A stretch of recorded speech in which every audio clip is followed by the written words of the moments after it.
I never thought a simple map mix-up could leave me face to face with death for 43 days straight in the most unforgiving place on earth. December 21st, 1991, started like any other day in Kathmandu. But what happened next in those frozen peaks would change everything I thought I knew about human survival. You see, back then I was this cocky 22-year-old Australian med student, thinking I had the world figured out. I'd earned my black belt in karate, won championships, kept myself in peak physical condition with 6 workouts a week. Hell, I was supposed to start my medical residency at a Kathmandu hospital right after New Year's, but I had time to kill, and the Himalayas were calling my name.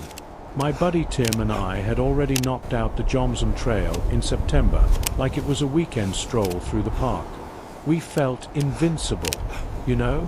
Those German trekkers we met were just wearing sneakers and ski jackets, making us feel like we'd massively overpacked. So when we planned our second trek for late December, we figured we'd travel light.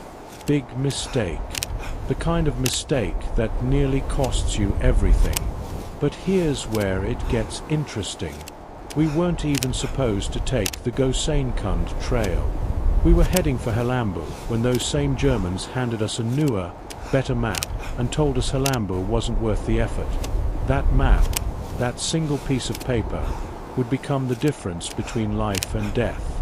Because when Tim injured his leg and had to turn back, I accidentally gave him the wrong map in that absent-minded moment we've all had.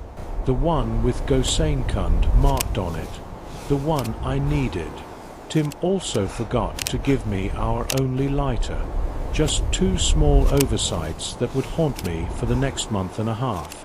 So there I was with Mark Fulton, this Australian guy we'd picked up along the way, heading toward what we thought would be an easy trail over the pass. The lodge keeper that morning swore there was no snow in the forecast. Clear skies, he said. Perfect conditions. By 7:30 a.m., we were walking through what looked like paradise, pristine mountain views stretching endlessly in every direction. Then the weather turned vicious. Those dark clouds rolled in like nothing I'd ever seen, and suddenly we were walking through a blizzard that dumped 5 inches of snow in what felt like minutes. The trail disappeared completely. Visibility dropped to 30 feet. And somehow, Mark and I ended up on opposite sides of this creek, shouting back and forth for 15 minutes just to find each other again. That's when I knew we were in serious trouble. Mark wanted to push forward, convinced he could navigate us back to Kathmandu. But every instinct I had was screaming to turn back. So we made the call to split up. He went his way, I went mine. Last time I ever saw him. Following my own footprints back should have been simple, except the snow was falling so hard they were filling in faster than I could trace them. Within an hour, I was completely, utterly lost. No landmarks, no trail markers, just endless white in every direction and this growing pit of dread in my stomach. I figured the creek had to lead somewhere, maybe down to the town of Talu that I could see on my old, outdated map. So I followed it for 4 hours, watching the valley walls close in tighter and tighter around me, until I heard this thunderous roar echoing off the rocks. Waterfall. 100-foot drop with sheer cliff walls on both sides. Now, I've got to tell you, I'm terrified of heights. Always have been. But standing there with snow still hammering down and nowhere else to go, I had exactly 3 choices. Go down, which meant certain death. Go back, which meant probable death.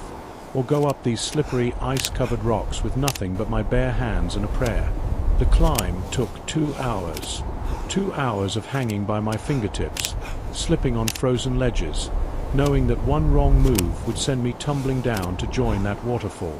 My muscles were screaming, my hands were numb, and there were moments when I was literally just clinging to the rock face by willpower alone. But I made it to the top, found this rocky overhang that gave me some shelter, and that's when the real nightmare began. If you think being lost is scary, wait until you hear what happened next. I knew from medical school that hypothermia kills you faster when you're wet, so I did something that probably saved my life in those early days. I stripped down completely, used my towel to dry every inch of my body, then put on dry clothes before settling into my sleeping bag. Better to be cold and dry than cold and wet, even though it felt like the stupidest thing I'd ever done. That first night under the rocky ledge, with my sleeping bag pulled over my head and the wind howling through the mountains, I started to understand just how alone I really was. No food except 2 chocolate bars that would be gone in days. No fire, thanks to that lighter sitting in Tim's pocket back in Kathmandu.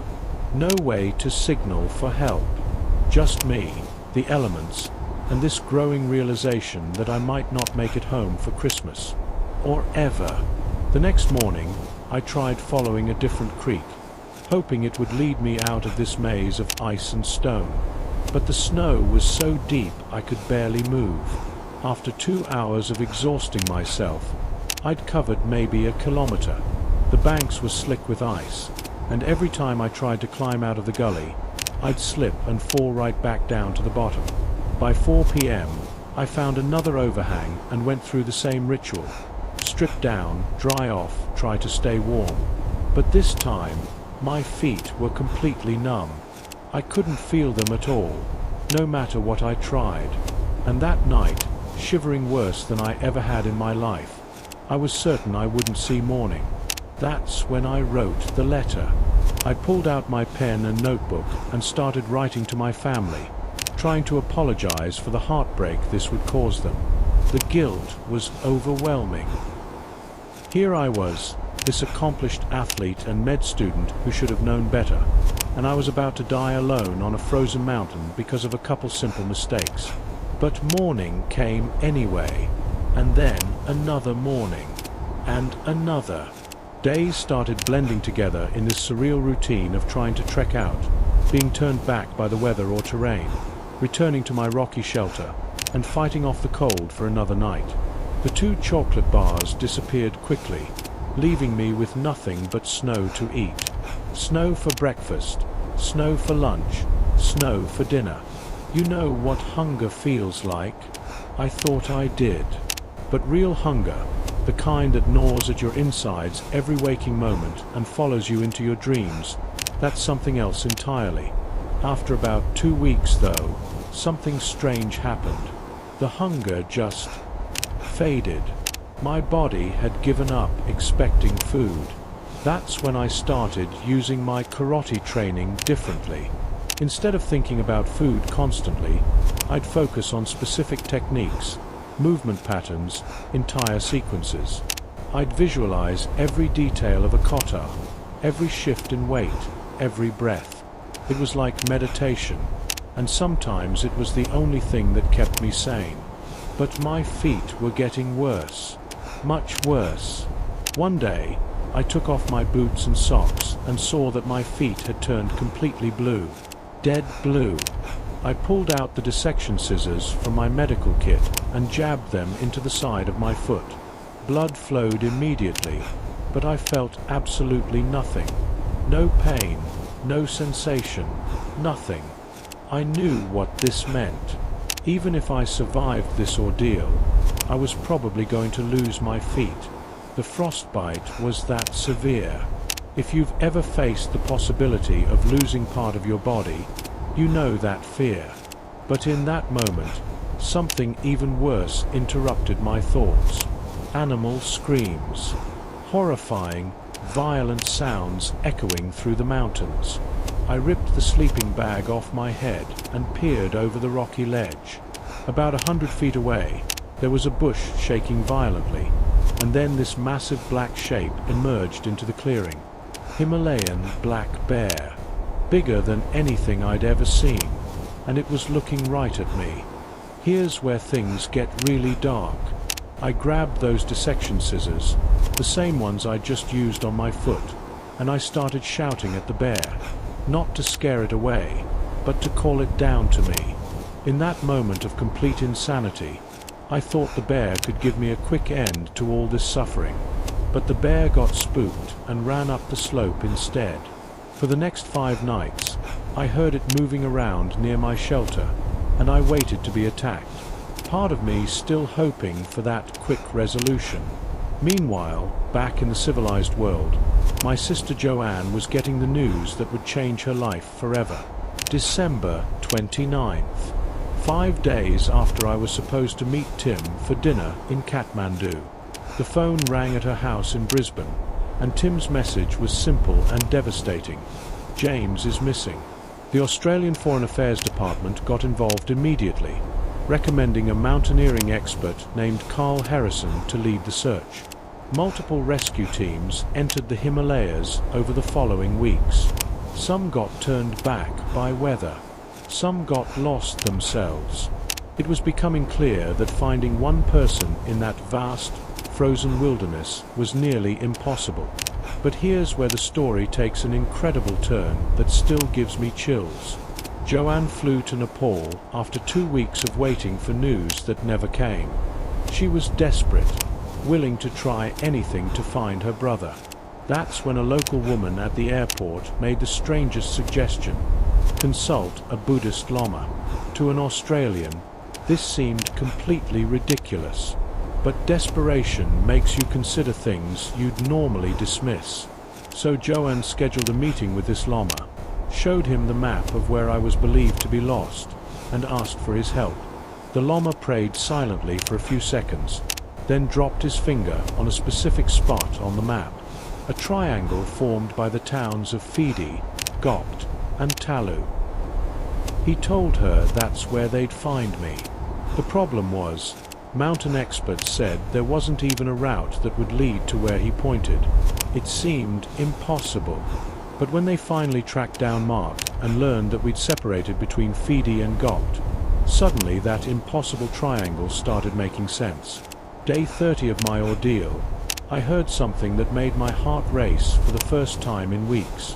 The distant sound of helicopter rotors cutting through the mountain air. I struggled out of my sleeping bag, grabbed it, and stumbled into the nearest clearing, waving that sleeping bag over my head with whatever strength I had left. I even dropped my pants to show my bright red long underwear, hoping to make myself more visible against the snow. The helicopter was maybe 6 miles away, circling for what felt like forever, before it finally turned and disappeared. That was one of the most crushing moments of the entire experience. To come so close to rescue, only to watch help fly away. By this point, I looked like a walking skeleton.